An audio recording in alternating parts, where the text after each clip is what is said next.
Pagka pumasok ka sa isang maling relationship, parang addiction yan eh. Walang katapusang longing. Yun ang isang resulta na hindi nakikita ng isang taong nagluloko, that you will be destroying one generation after the other.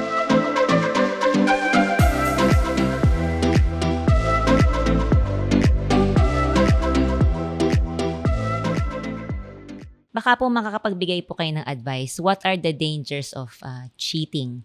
And what would you say to someone na natatempt to cheat on their spouse or sa partner nila? And how can they avoid it?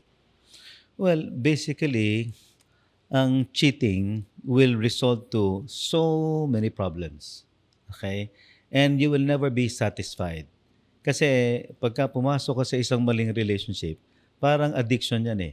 Walang katapusang longing.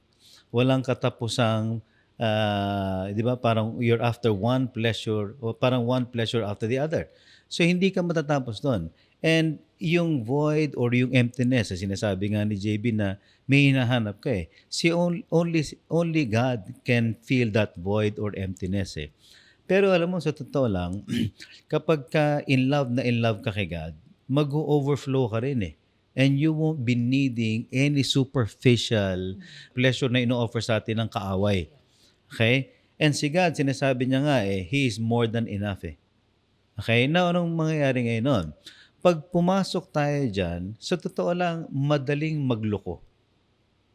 Ang isang misis, kahit gaano ka pa kagaling, kahit para ka pang si Rodman, magbantay ng magwardya ng asawa mo. Ang isang lalaking gustong magloko, magloloko yan sa maraming paraan. Okay? Pero, madaling magloko, napakahirap ng mga consequences. And at the end of the day, sabi nga, been there, done that, it's never fulfilling. Not worth it.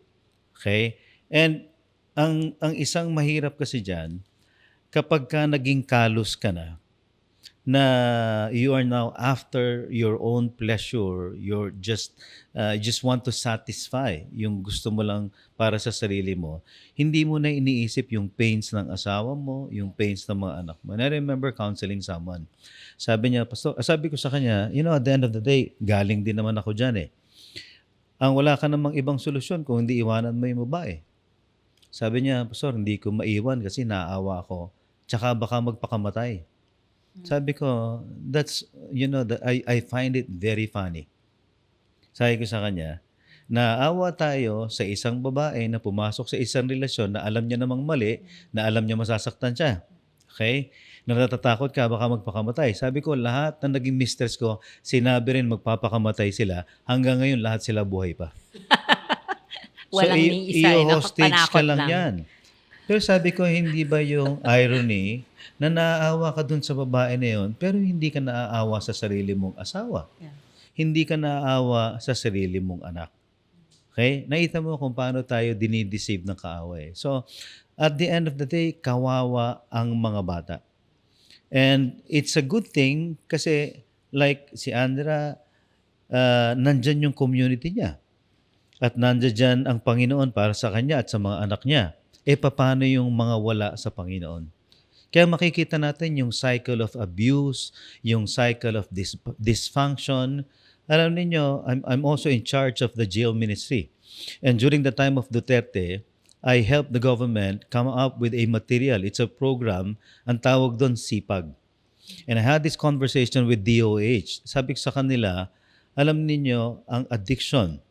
If you will make a survey, addict, ex-convicts, yung mga nakakulong, about 80 to 90% dysfunctional ang family. Yun ang isang resulta na hindi nakikita ng isang taong nagluloko, that you will be destroying one generation after the other. Thank you for joining us today in our discussion. I hope we were able to enlighten you with some of the issues you are currently facing.